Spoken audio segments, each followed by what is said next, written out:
Hello guys, today I will show you the solution why your camera is for first person or like rigid body first person is falling. Like I will show you in this video, and the solution to this is very simple. Like see, I am having this thing. So see, so my camera is falling down. I will tell you the reason why is getting this, why I'm getting this thing.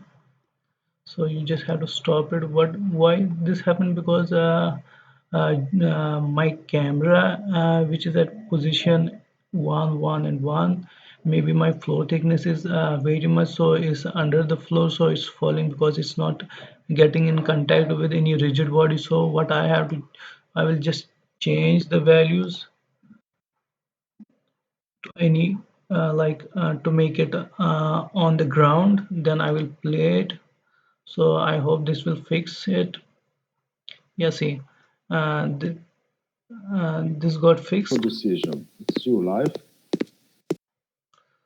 uh, you can see you can increase the speed from here like 30. If you want to have a look on my game, I can show you, but it will take you time. So let's hope you enjoyed the video and you found the solution for your problem. Bye bye.